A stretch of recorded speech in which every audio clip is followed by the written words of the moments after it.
ওসমান হাদির স্ত্রী এতটাই ফর্দানশীল নারী যে তিনি কোনো অবস্থাতেই ফর্দা ভাঙতে রাজি নন। মাশাআল্লাহ। অন্য কোনো এ হলে তো নমিনেশন দাবি করিয়ে নিত, চলিয়ে তো জামাই গারে। সে বুনিয়াদি ফ্যামিলির লোক, সে যেমন আল্লাহর ওলি ওসমান হাদি, তার ওয়াইফ আল্লাহর ওলি। আল্লাহ আমার প্রিয় বোনের ভবিষ্যৎ, তুমি আল্লাহ তার জামিনদার হয়ে যাও। এই সোনামণিকে তুমি খানায় কাবার ইমাম বানাও আল্লাহ। আমার ভাই বলেছে তার সন্তানটা দেখে রাখার জন্য আল্লাহ, আমরা তার সন্তানের জন্য দোয়া দেওয়া ছাড়া আর কি আছে আল্লাহ। তার সন্তানকে এমন একটা নূর দিবেন যে নূর দিয়ে বিশ্বের মানুষ স্মরণ করবে তার আব্বা অমুক ছিল। তোমার কাছে তো রহমতের শেষ নাই আল্লাহ। ওসমান হাদি ভাইয়ের সন্তানকে তুমি খানায় কাবার ইমাম হিসেবে কবুল করো, ইমাম বানায় দাও। তার দাদু ভাইয়ে যেহেতু আলেম, তার চাচু আবু বকর সিদ্দিক বাগিয়া আলামিন কামিল মাদ্রাসার সম্মানিত প্রিন্সিপাল, তার জ্যাঠাজি মেজোজন, মানে তারা তিন ভাই। এই ওমর দেখছেন, বড় ফুতের নাম আবু বকর, এর ছোট জনের নাম ওমর, তিনি ব্যবসায়ী, আর এর ছোট জনের নাম ওসমান। বোধ ওনার হাদি সাহেবের আর একটা সন্তান হইলে মনে নাম রাখতো আলী। কেমন নাম! আর নামে নামেও তো একটা সৌন্দর্য আছে বেটা, সুবহানাল্লাহ।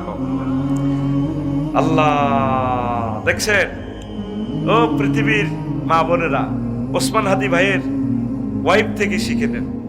তবে আমি ওসমান হাদি ভাইয়ের ওয়াইফকে পরামর্শ দেব, আমাদের প্রিয় বোন হিসাবে আপনি বিয়ে শাদী বসে যান। বিয়ে শাদী বসলেও ওসমান হাদি ভাইয়ের স্মৃতি রাখা যাবে, কোনো অসুবিধা নেই। আপনি নিরাপদ থাকবেন, আপনি পৃথিবীর নিয়ামত থেকে কেন বঞ্চিত হবেন, এটাই আপনার জন্য নিয়ামত। এই দরখাস্ত আমি আপনার কাছে রেখে গেলাম, আপনি সিদ্ধান্ত নেবেন সুন্দরভাবে। ইবলিসের সাথে ফাইট করার দরকার নেই, আপনি নিরাপদ থাকেন, সুন্দর থাকেন, সুস্থ থাকেন, দীর্ঘজীবী হন। আমরা আমিন। এত মানুষের দোয়াকে আল্লাহ কবুল করবে না ওসমান হাদি ভাইয়ের সন্তানের জন্য? করবে না?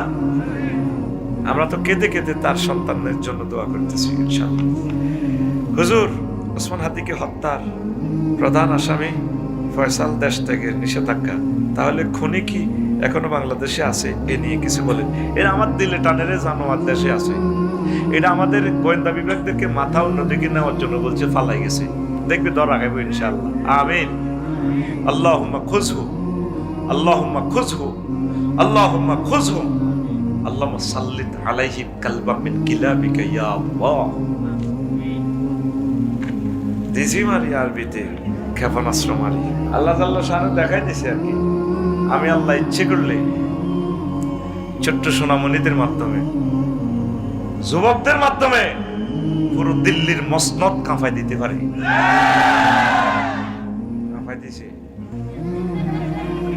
ঠিক না?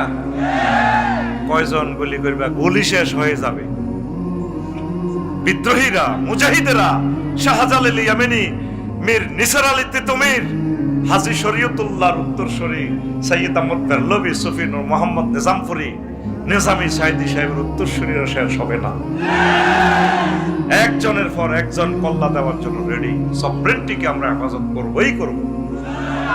কিয়ামত পর্যন্ত এই ভূখণ্ডে যত নামাজ হবে, রোজা হবে, হজ হবে, যাকাত হবে, এর একটা অংশ শহীদ ওসমান শরীফ হাদির কবরে যাবে ইনশাআল্লাহ।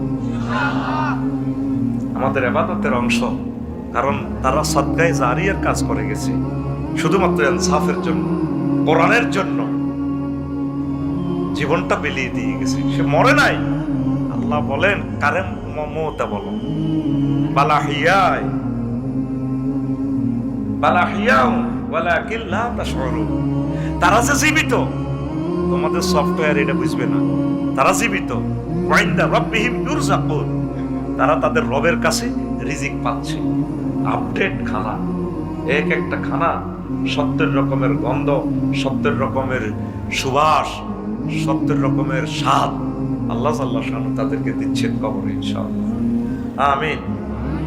তো এই যুবকদেরকে আল্লাহ স্মরণীয় করে, বরণীয় করে রাখার জন্য সূরা কাহাফ নাজিল করেছেন, একটা সূরার নাম এই যুবকদের নামে তিনি রেখেছেন। সুবহানাল্লাহ। আচ্ছা, বুড়া নামে কোন সূরা আসেনি? হ্যাঁ, শরীফ ওসমান হাদি ভাই কবি নজরুল ইসলাম রাহিমাহুল্লাহ তাআলার সাথে কবরে, ওনার তো আরো উপরে, এই পৃথিবীর যদি কোনো উপরের জায়গা থাকতো ওনাকে সেখানে রাখার উপযুক্ত তিনি ছিলেন, ঠিক কিনা? আলহামদুলিল্লাহ। তাহলে যুবকদের সম্মান আল্লাহর কাছে আছে কিনা? নবীজির বদর যুদ্ধে যারা সাহায্য করছে সব কি বুড়িয়া না জওয়ান? জওয়ান। আল্লাহু আকবার।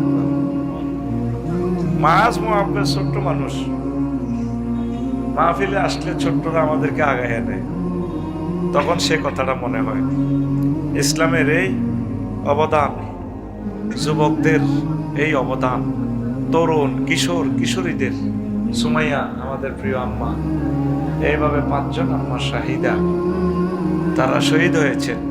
শুধু যুবক না, যুবকদের সাথে যুবতীও লেগে, ঠিক কিনা?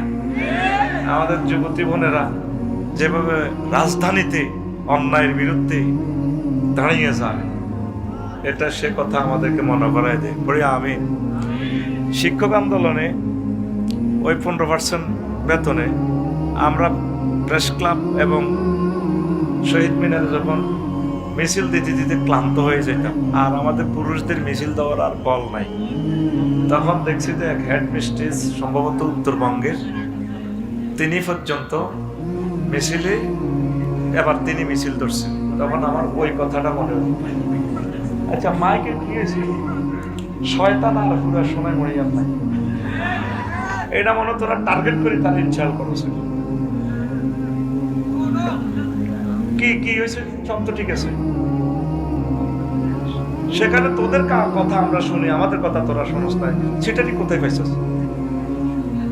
তুই যাবি না, তুই যাবি না, মাইক আল্লাহ চালাই ইসলামী বেটা। আমাদের 35-40টা ক্যামেরা, সারা পৃথিবীর মানুষের সময় নষ্ট হওয়ার, তুই শুনস নাকি? ভিতরে মাইক আছে না, এটা চলে না, এটা চলে না, এই মাইকটা, এই দুটা বন্ধ। কিন্তু সমস্যা তো এই জায়গায়,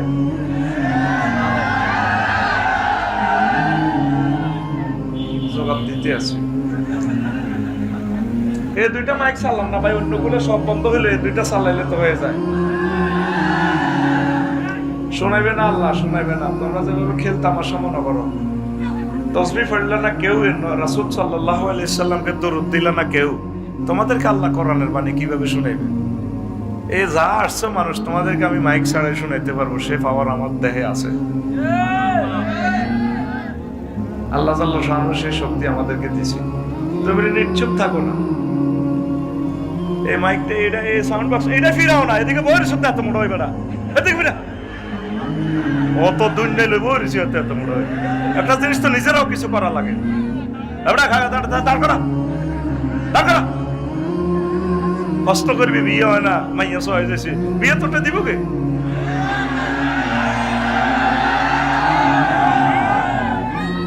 বিয়ে মাইয়ারাতে বিয়ে বইয়ে না তোর কাছে, ঠিকই আছে, অনেক কিছু তার সহযোগিতা করা লাগে তো মাইক লাটারে। মাইক যেহেতু ডিস্টার্ব, তোর সাউন্ড বক্স গুলো একটু ঘুরে দিয়ে এখানে ম্যানেজ কর, শোনা জানি। এবার আগের তো মাইক, আগে তো নাই, এনে দৌড়াই দিছি, বুঝলাম না। আল্লাহ তুমি সাহায্য করো আমাদেরকে। এখন এই বদর যুদ্ধে মাস মুআব্বাস ছোট্ট মানুষ, নবীজি ডিক্লার দিলেন, আসো তোমরা কারা কারা আছো মদিনা তৈবার যুবকেরা সেনাবাহিনীতে ভর্তি হয়েছে, মাফে টিকছে।